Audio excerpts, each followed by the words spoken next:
Over the last week, I've tried every combination under the sun for this build, and the results are amazing. I managed to increase the survivability and the damage.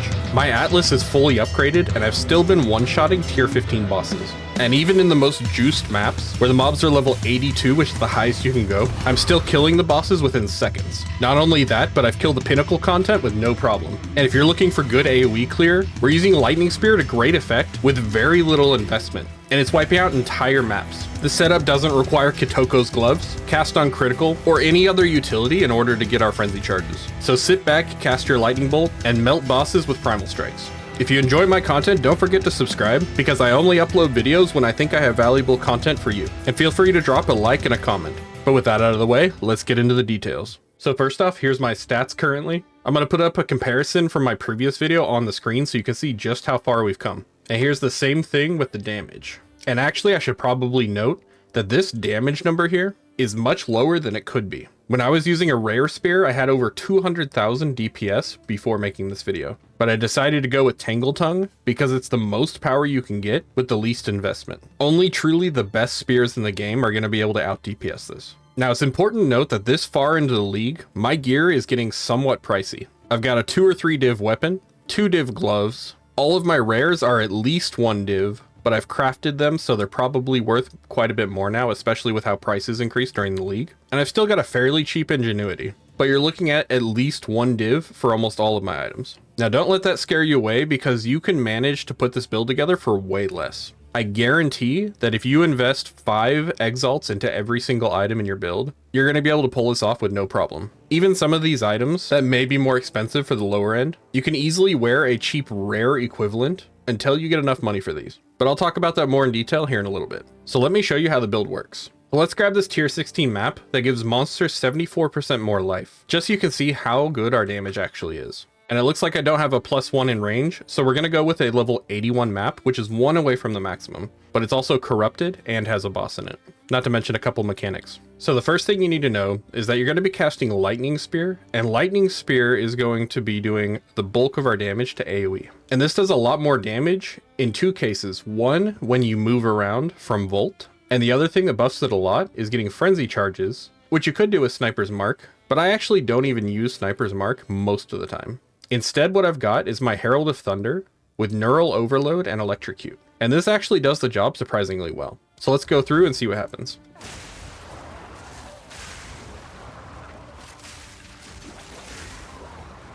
You can also see that if I happen to miss the enemies, it's actually not a problem, because the Lightning Spear will just bounce off the wall and kill everything. You can actually use this to attack around corners and through doorways. Also, rare enemies, you'll never actually really see them because they die before you actually get to them. And this is pretty much the gist for going through maps. It's extremely powerful and extremely easy. Here's a breach we can try. Keep in mind, these enemies are 75% more health, and we're still melting them with no problems.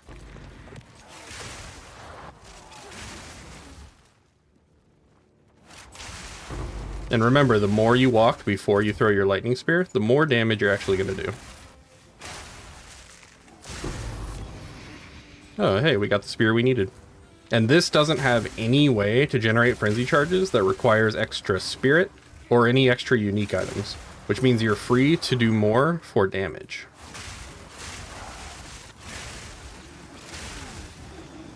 And honestly, you really don't have to be too afraid with this build. You can kind of face tank things and you'll be fine. By the way, it's unlikely that it'll happen, but if you ever run out of mana, we keep Spear Stab on the build for 2 different reasons. It could be used as a way to get some mana back because it has mana leech in it, but I also use it between my primal strikes so that I can do extra DPS. And you can see there that you can use your Thunderous Leap to get over obstacles, which we don't use very often, but it is useful for a couple different things. Not only can you use it to get over gaps, but you can also use it to jump onto enemies, which often kills them. And even if it doesn't kill them, it puts down Shocked Ground, which allows you to use your primal strikes and do additional damage. And I use a combination of that shock plus my Lightning Spear in order to shock bosses. Now this boss may be a bad example because these bosses already have a lot of extra health, and as you remember, we increased our monster life by 85%. So let's see what happens.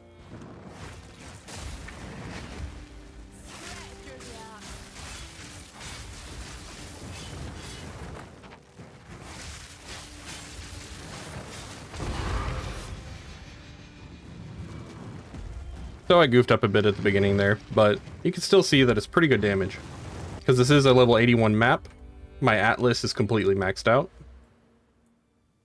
It was 85% increased life, and this boss already has more life than the average boss. So for almost any other boss, it would have been probably 2 or 3 hits. For comparison, here's the same level of boss, and the same boss without the 85% health.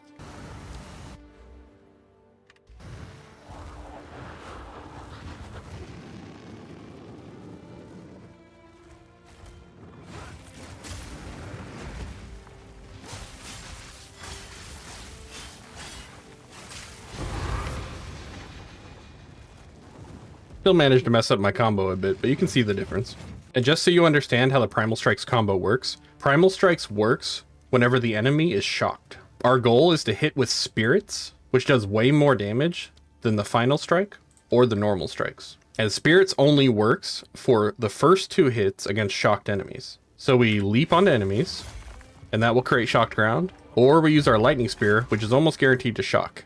This is based off your damage, so if you have low damage, you need to either increase your damage or increase your chance to apply shock. And our Thunderous Leap shock is based off of getting a crit. So make sure you've got stuff like Pinpoint Critical and Bullseye in there. Now once we've applied shock, we're just going to hit twice. Then in between, we're going to use our Spear Stab. So 2 attacks, Spear Stab, 2 attacks, Spear Stab, and you can just keep that rotation going constantly. And you're not going to have to worry about mana, because not only have I stripped out some of the skill levels out of the items while still maintaining the DPS, but our Spear Stab is also giving us mana from physical damage. So let me show you the Ascendancies. Now, ironically, I'm not sure the Amazon is the best Ascendancy for this build, because we get so much crit out of Tangle Tongue that we almost don't need the Critical Strike node. It still does help us get extra DPS though. We're also getting a lot of DPS out of Predatory Instinct, but after that, that's where it starts to get not as good. So for our last 4 points, you've got Elemental Infusion, which I actually don't even notice a difference when I'm using it. So this could be scrapped. And then over here, we're using Stalking Panther, which is giving us more evasion, but this isn't going to make or break the build. So if you happen to be a different Ascendancy like Deadeye or Ritualist, I think you'll be just fine. And if you happen to have a stat line on your gear for leeching damage, then feel free to run Mystic Harvest. But you can solve for your HP issues with a few different options. So this isn't necessary either. And unfortunately, Penetrate is actually not the best option because we're using Tangle Tongue, which doesn't have accuracy on it. And while it might show the DPS being higher in your skill menu if you were to put accuracy gems in, you actually get more damage out of running critical damage gems here. From my understanding, the critical damage in these acts as a more multiplier, and this number for the DPS here doesn't take into account your doubling of your critical damage that comes from your Tangle Tongue. By the way, if you didn't know, when it says Orc's critical hits, it has nothing to do with projectiles. This is making it to where you get your critical damage twice. So we're stacking a bunch of critical damage. Now I'm going to talk about all the nodes that I like. And if you happen to have 2 weapons, you can differentiate a weapon set between your AoE farming and your bossing, which will give you a little bit better efficiency when it comes to bossing. For example, here I'm going through and getting movement speed. Down this way, you could go with more elemental penetration if you need it for a boss, which when I'm doing pinnacle content, I grab extra penetration. But I'll show you where I grab mine later. If you wanted more movement speed and evasion for mapping, this node here is pretty good.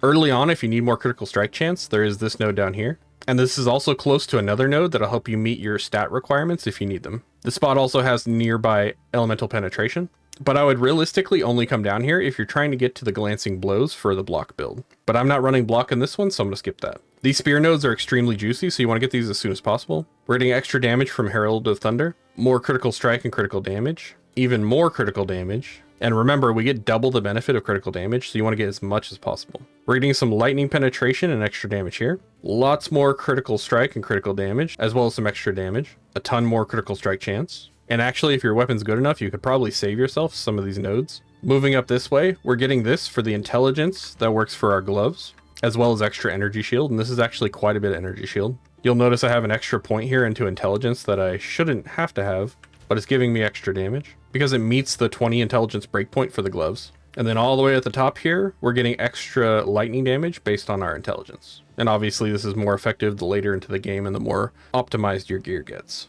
Now this is what I was talking about for bossing. If I am doing pinnacle content that has lightning resistance, then I'll put these 3 points in, and this will get us to our maximum. So I'll walk you through the gist of what you want to do for itemization.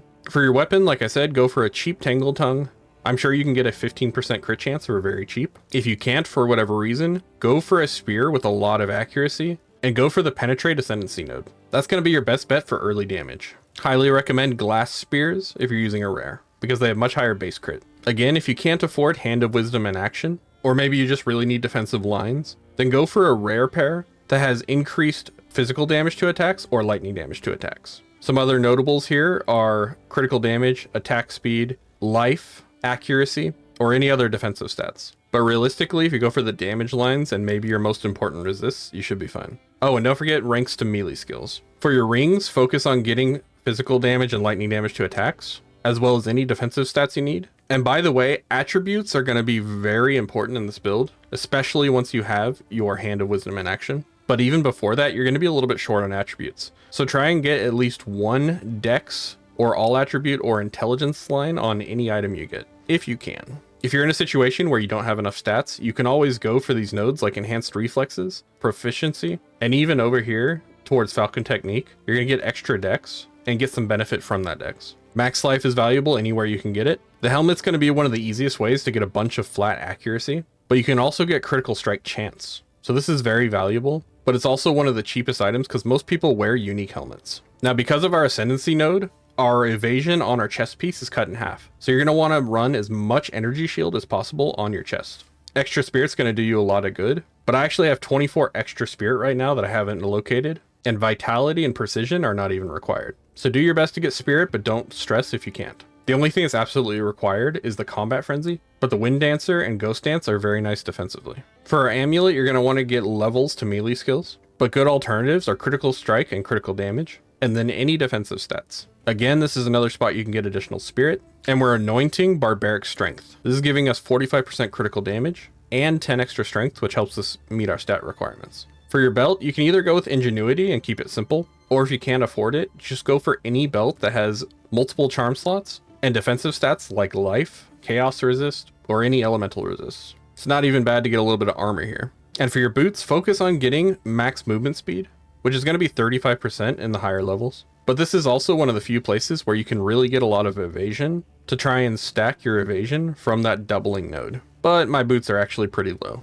For our gems, we're going with Rage, Soul Thief, Elemental Focus, Martial Tempo, and Pin in our Spear Stab. You can actually move the Elemental Focus somewhere else and do more damage with something, and put more utility here if you'd like to. Things like Blind or Maim can work well. But I actually keep my Maim and my Blind in my infused weapon, along with Lightning Mastery for additional damage. And I don't even know if they work with this, but Untouchable and Unabating. For my Primal Strikes, I go with Concentrated Effect, Lightning Infusion, Close Combat, Pursuit, and Primal Armament. Keep in mind that you have to do damage with a ranged attack for Pursuit to work, but other than that, I covered everything before. For Lightning Spear, we're going with Volt, Twofold, Perpetual Charge, Long Shot, and Deliberation. Don't stress about the movement speed penalty with Deliberation, you barely notice it. We're only really using this at range, so we don't have to worry about Long Shot. Perpetual Charge and Twofold are just going to help us keep as much of those frenzy charges as possible, while also putting out the most damage possible. In Thunderous Leap, I'm running Bullseye, Pinpoint Critical, Holy Descent for some healing,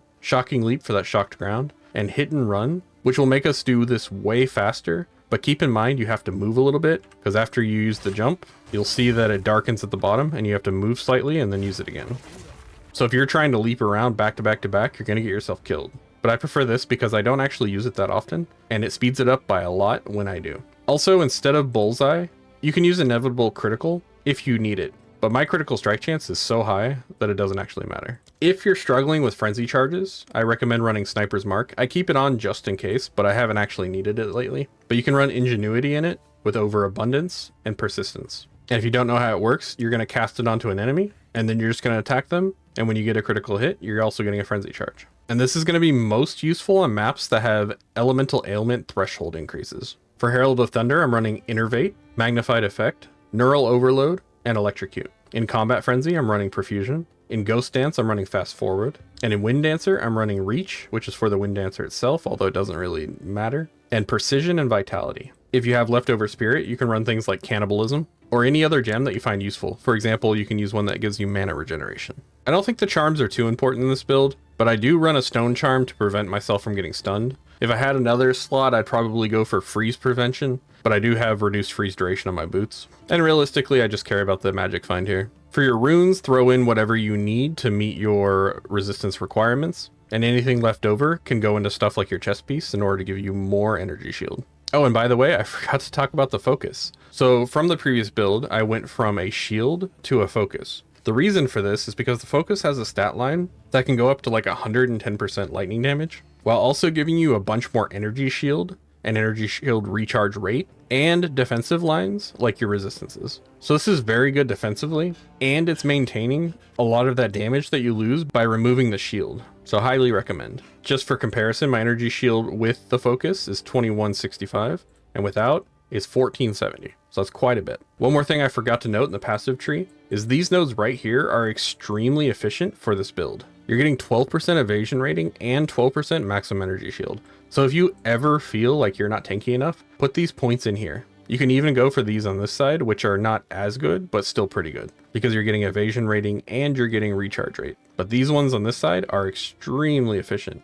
You can even go up this direction and grab these here, which are also going to be very efficient. So balance your defensiveness in the way that you need. And if you want to get even more, you can remove cooked. It's going to reduce your damage by quite a bit, but this is reducing your global defenses, which means your evasion and your energy shield are being hit by this. So just as an example, I'm going to go ahead and remove these points here and put them in here. We went from 2165 energy shield to 2770. And I didn't see the evasion. It was 60, it's 65% now. So let's go back and we're at 57. So you can see that you can get a lot of defensive power from that. And that's not even including these extra nodes up here. So we can actually be extremely tanky if we want to. And if you're just trying to chill, that might be the way you want to go. All right, I think that's about it for this build. I hope you guys like the new version. And I'm going to be playing some D4 here for a little bit. So I won't have updates on this probably until the next league, or at least until after I get done with the D4 season. So I hope you guys enjoy the build, and I'll see you in my next video. Thanks for watching. Oh yeah, and like, comment, and subscribe. Subscribe to Scream Heart. He's more than an old fart. He makes lots of fun builds. I promise his streams chill. He should probably be faster. Come watch this disaster.